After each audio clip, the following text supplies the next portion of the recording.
샬롬, 주님의 평화가 함께 하시기를 축복합니다. 자, 오늘은 교회를 섬기는 청지기에 대해서 생각하겠습니다.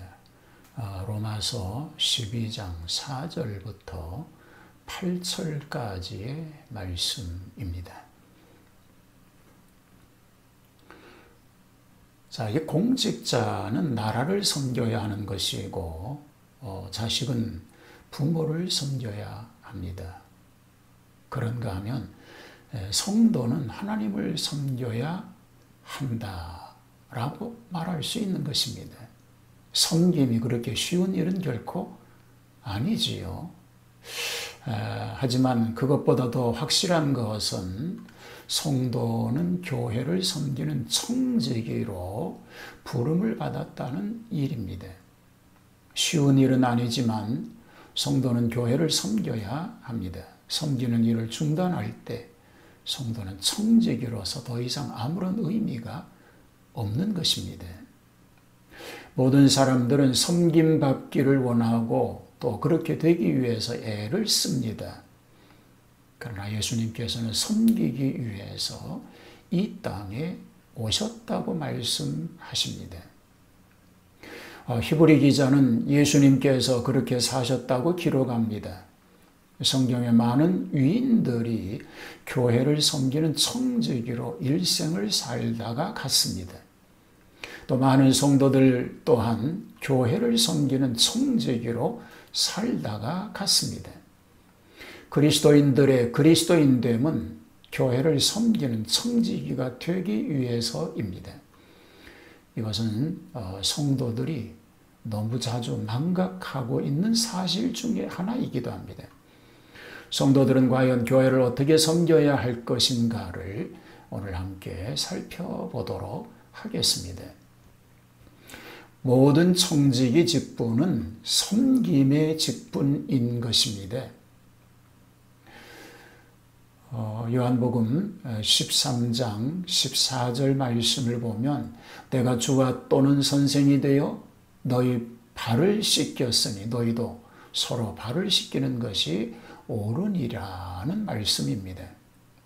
예수님께서는 발을 씻기셨다고 하는 말을 우리는 종이 되었다는 말과 같은 의미로 이해하여야 합니다.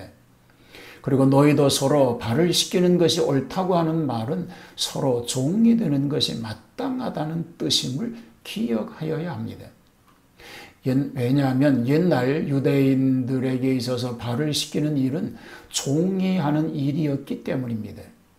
결국 예수님의 제자로 부름받음은 종으로 부름받음을 의미하고 있습니다. 성도들이 어떤 청지기 직분을 받든 그것은 형태만 다를 뿐 모두 섬김의 직분이라고 하는 사실을 알아야 합니다.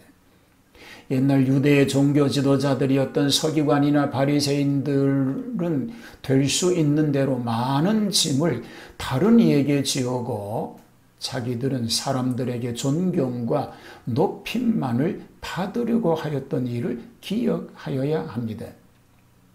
자, 예수님께서 세상의 무거운 죄짐을 대신 지시고 사람들을 평안하게 하셨습니다. 그리고 이 사역의 지속을 위해서 성도들은 섬김의 청지기로 부르신 것입니다. 오늘날 교회가 타락했는가 그렇지 않는가를 판별하려면 성도들이 섬김의 멍에를 쥐고 있는가 벗어버렸는가를 보면 알 수 있는 것입니다. 세상 사람들의 생패의 기준은 많은 사람들이 그를 섬기고 있는가 그렇지 않는가 하는 것이지만 성도의 성패의 기준은 그가 많은 사람들을 섬기고 있는가 그렇지 않는가에 달려 있는 것입니다.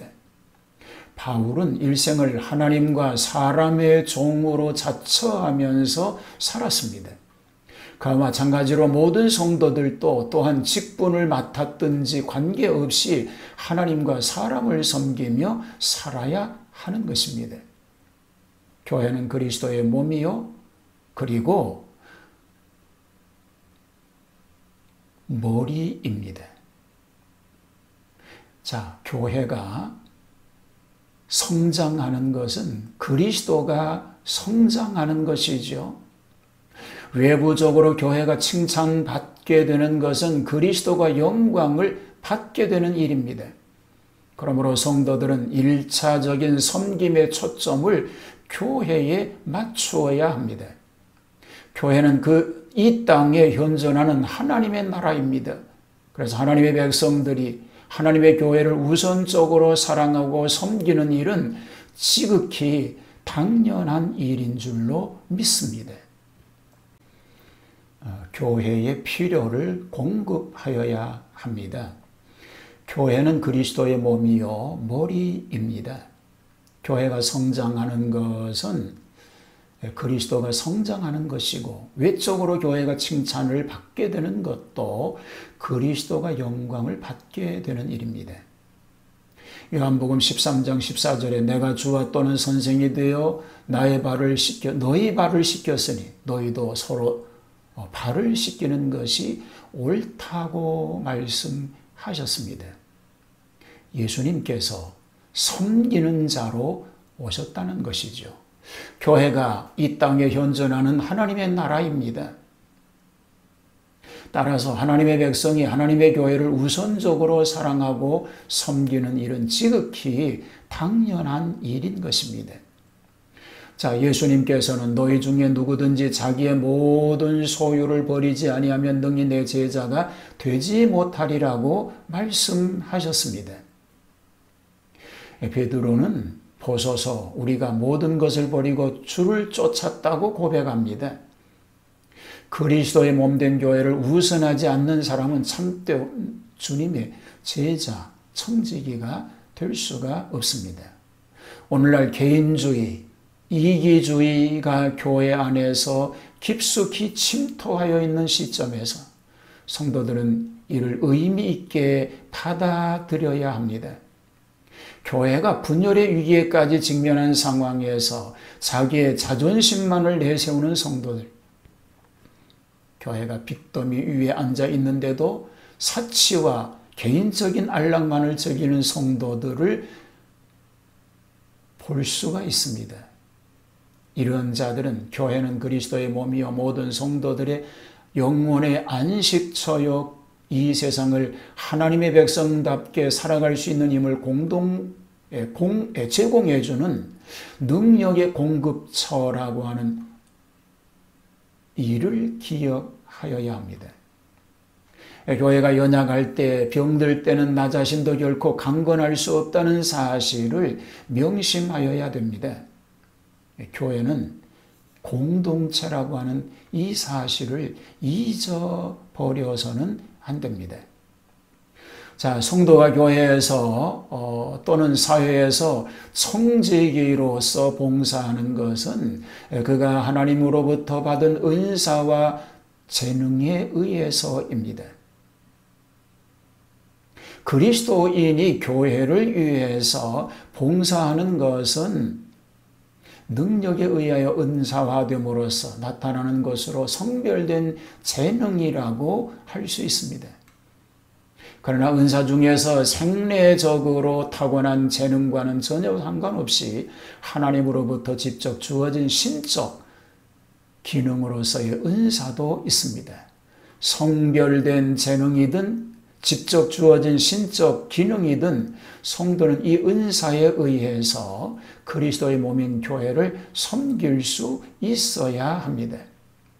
자, 모든 은사는 하나님의 영이신 성령의 뜻에 따라 성도들에게 나누어주는 것이라고 하는 사실을 잊어서는 안 되는 것입니다.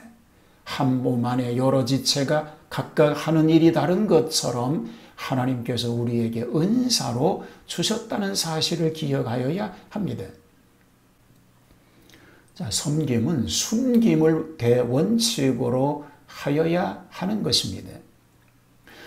예수님께서는 너는 구제할 때에 오른손이 하는 것을 왼손이 모르게 하여 내 구제함이 은밀하게 하라는 섬김의 대원칙을 제시해 주셨습니다. 이 가르침을 받은 베드로도 만일 누가 말하려면 하나님의 말씀을 하는 것 같이 하고 누가 봉사하려면 하나님의 공급하시는 힘으로 함과 같이 하라. 이는 범사의 예수 그리스도로 말미암아 하나님의 영광을 받으시게 하려 함이니 그에게 영광과 권능이 세세에 무궁토록 있다라고 말씀하셨습니다. 성도들이 봉사하는 이유는 생색을 내기 위해서가 아니어야 합니다. 성도들의 봉사 이유는 하나님의 영광을 드러내기 위해서입니다. 하나님의 영광을 드러내는데 크게 공헌한 수고라 할지라도 그것이 자기의 자랑이나 영광이 되어서는 안 된다고 예수님은 말씀하고 있는 것입니다. 하나님은 성도의 헌신과 봉사만을 원하시는 하나님이 아닙니다. 하나님은 성도들이 바치고 헌신하는 것 이상으로 성도들에게 축복하고 보상하기를 즐겨 하시는 분이십니다. 다만 하나님께 봉사하는 것을 빌미로 스스로 영광을 구하는 자들에 대하여서는 어떤 보상이나 축복도 허락하지 않으셨다고 하는 사실을 기억하여야 하는 것입니다. 자, 오늘날 교회 안에서 종종 일어나고 있는 불화와 분열의 큰 요인이 인간적인 칭찬과 영광에 대한 욕구 때문인 경우가 많이 있습니다. 그만큼 성도들에게 칭찬받고 싶은 유혹은 크다는 것입니다. 예수님의 제자들조차도 이 유혹을 쉽게 떨쳐버리지를 못했습니다. 그러므로 성도들은 모든 봉사를 드러내지 않는다는 데 원칙하에 동의하여야 합니다. 우리가 숨길 때 하나님은 드러내 주십니다. 우리가 까맣게 잃어버리고 있을 때 하나님은 그것을 기억하시고 한없는 복을 내리워 주시는 분이신 줄로 믿습니다. 오늘 은밀하게 하나님의 영광을 위해서 숨은 자리에서 헌신하는 교회를 섬기는 그런 청지기가 다 되시기를 주님의 이름으로 축복합니다. 사람들이 알아주지 않아도 하나님이 알아주시는 것을 기억하고 그 하나님 앞에 온전한 청지기로 살아갈 수 있게 되기를 축복합니다. 하나님, 우리의 헌신이 사람들에게 기억되지 않는다 하더라도 하나님이 알고 계심을 알고 더 겸손히 하나님을 섬기는 삶이 되게 하여 주옵소서. 오늘도 하나님의 영광을 위해서 거룩한 승리자로 주님의 뜻을 이루어드리는 삶이 되게 하옵소서. 예수님 이름으로 기도하옵나이다. 아멘.